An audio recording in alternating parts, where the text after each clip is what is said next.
আমি আমার খালাতো বোনকে পছন্দ করি। আচ্ছা, খালাতো বোনকে পছন্দ করি এবং ভালোবাসি। আমার খালাতো বোন আমাকে ভালোবাসে না, ভালোবাসে নাকি আমি জানি না, কিন্তু মাঝে মাঝে আমার খালাতো বোনের সাথে কথা বলি এবং আমি আমার খালাতো বোনকে বিয়ের প্রস্তাব দিয়েছি। আমার জানা মতে মাশাআল্লাহ, কে বলল রে, তুই নাকি রে? আচ্ছা বাবুরা, আমি আমার খালাতো বোনকে বিয়ের প্রস্তাব দিয়েছি।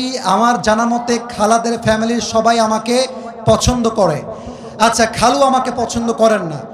আমি আমার বাড়ি থেকে প্রস্তাব দিয়েছি, তারা বলছে আমার খালাতো বোন তাকে মাওলানা পাস করে, বাবারে বাবা, মাওলানা পাস করিয়ে বিয়ে দিবে, কনফার্ম জান্নাতি, মাশাআল্লাহ।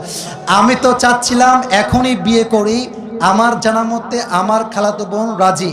এখন মূল কথা হচ্ছে সে কি করবে, এই হচ্ছে তার মূল প্রশ্ন। সে আদৌ বিয়ে করবে নাকি করবে না। Even the most interesting matter is সে তার বয়স, ঠিকানা, কয় নাম্বার সন্তান, তার বয়স কত, মেয়ের বয়স কত, 14 গোষ্ঠী লিখে রেখে দিয়েছে এখানে। আচ্ছা, okay okay, let me share with you on thing. আমি কোনো বিরক্তিকর কথা আপনাদেরকে বলতে চাই না। দেখেন, 1.5 ঘন্টা এতগুলো হাদিস বললাম, এত ঘটনা বললাম, আয়াত বললাম, তাওয়াক্কুল বললাম। দেখবেন, মাইন্ড করবেন না, এগুলো বেশি একটা ভাইরাল হবে না। এই যে প্রশ্ন পড়লাম, এইটাই কালকে কয়েক কোটি মানুষ দেখে ফেলবে। তার মানে বাঙালি ভালো জিনিস খায় না, যত আউল ফাউল সব বাঙালিরা খায়, ঠিক কিনা বলে? তবে যেহেতু সে প্রশ্ন করেছে, উত্তর দিচ্ছি। প্রথম কথা হচ্ছে, বিয়ের বয়স হয়েছে, বাপ মাকে বুঝাবা প্লিজ, মুঝে শাদি করনা है। ভালো ভালো বলছি, বিয়ে দিয়ে দাও।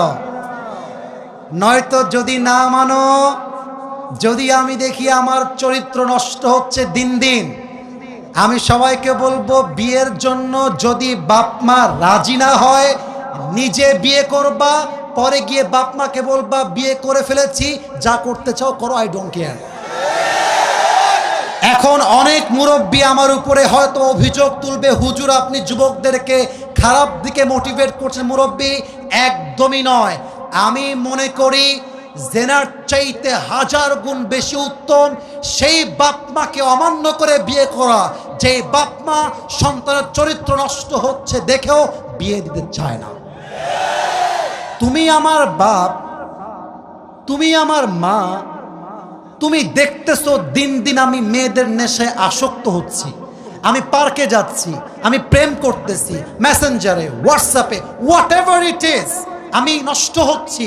তুমি মা হয়ে যদি আমার দায়িত্ব নিয়ে না বোঝো, বাপ যদি আমাকে না বোঝে, কাউকে দরকার নাই, আমি ইমামকে নিয়ে বিয়ে করে ফেলবো যুবক ভাইরা। এটা বাধ্য হয়ে বললাম। কেন বললাম? আজকালকার সমাজে প্রেম করা সহজ, বিয়ে করা কঠিন হয়ে গিয়েছে।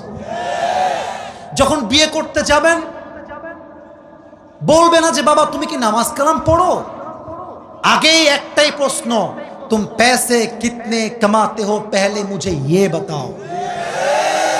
একজন যুবক কামাই করে 15,000 টাকা, তাগড়া যুবক, আব্বা বলে আরেকজন 50,000 টাকা বেতন, মাথায় চুল টুল কিছু নাই, টাকলা। আরে এটাই দরকার আমার যুবক ভাই, আছে না নাই? এক বাপকে যুবক বলছে, আব্বা জান এই মেয়েটাকে কার সঙ্গে বিয়ে দিলেন, इसके सर पे तो बाल नहीं है। तो अब्बा बोलছে बेटा सर पे बाल नहीं है तो क्या हुआ, जेब में माल तो है ना। তার মানে কিছু বাপের কাছে মেয়ের জামাই হিসেবে চরিত্রবান জামাই নয়, টাকাওয়ালা জামাই তাদের জন্য বেস্ট অপশন হয়ে গিয়েছে, ঠিক না বলেন? তো যুবকের জন্য প্রথম কথা, বাবা আগে বাবা মাকে বোঝাও, আব্বা আম্মার দোয়ার মধ্যেই রয়েছে আসল বরকত। আর একটা কথা বলে ফেলি, আমার বোনেরা মাইন্ড করবেন না, এই যুবকরা সবাই সাক্ষী আমার। আমি যুবকদের পক্ষে যেমন কথা বলি, আমি মেয়েদের পক্ষেও তেমন কথা বলি। আমি ভুল বললাম না ঠিক বললাম? বলো বলো বলো। আজকে যেই মেয়েকে দেখে মনে হচ্ছে রাজরানী, কালকে বিয়ে করে বুঝবা ইয়ে তো রাজরানী নেই হ্যাঁ, ইয়ে তো কাল নাগিনী হ্যাঁ। মেয়েদের ভালোবাসা বাঁচতেও সময় লাগে না, রূপ পাল্টাইতেও সময় লাগে না। মেয়েরা আজকে বলবে আই লাভ ইউ, কালকে বলবে আই হেট ইউ। ইভেন আজকালকার মেয়েদের কাছে ভালোবাসার চাইতে, অনেস্টির চাইতে, চরিত্রের চাইতে বেটার অপশন মেয়েদের কাছে বেশি দামি হয়ে গিয়েছে। আজকে বলবে তোমাকে ছাড়া বাঁচবো না, কালকে আরেকজনকে দেখে wow this person is the better person than the first one, আরে এ তো আরো দেখতে সুন্দর, আরে এর তো টাকা আরো বেশি। প্রথম জনকে বলবে জান আমার না বাড়িতে কেউ মানছে না গো। এটার নাম হচ্ছে উপরে সদর ঘা, উপরে ফিটফাট ভেতরে সদর ঘা। অতএব বাবু যাকে বিয়ে করছো একটু ভেবে চিন্তে করো। আজকালকার মেয়েরা বোরকা পরলে কিন্তু দিনদার হয়ে যায় না। যত পার্কে মেয়েরা প্রেম করে বেড়ায় তার 80% মেয়েরা বোরকাওয়ালিরাই প্রেম করে বেড়ায়। 3 নাম্বার কথা বলে শেষ করতে চাই, যেই মেয়ে তোমাকে, রাগ করেছেন আপনারা? আচ্ছা আমি কি বানাই ভুল কোন কথা বলেছি প্রিয় ভাইরা? আচ্ছা আমার দিকে একটু তাকাই বলবেন এটা আমার মুখে কি? ডানে আওয়াজ বামে আওয়াজ নেই, এটার নাম কি? দাড়িতে আমাকে অসুন্দর লাগতেছে, আনস্মার্ট লাগতেছে, খ্যাত লাগতেছে। অনেক মেয়ে বলে দাড়িওয়ালা নাকি খ্যাত।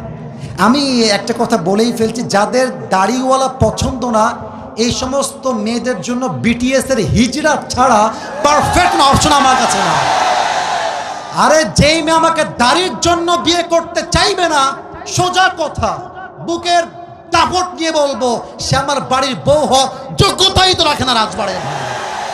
যে আমাকে নবীর সুন্নাহ দেখে বিয়ে করবে, welcome in my life, I will be with you forever, I will be there for you no matter what. তুমি আমাকে নবীর জন্য ভালোবাসবা, আল্লাহর জন্য ভালোবাসবা, অ্যাকসেপ্টেড। তুমি আমাকে টাকার জন্য ভালোবাসবা, তোমার মতো মেয়েকে আমি 2 পয়সা পরোয়া করি না যুবক। আল্লাহ প্রত্যেকটা মেয়েকে দিনদার যুবককে বিয়ে করার তৌফিক দান করুক, বলেন সবাই আমিন। আল্লাহ প্রত্যেকটা যুবককে দিনদার খাদিজার মতো মেয়ে পাওয়ার তৌফিক দান করুক, বলেন সবাই আমিন।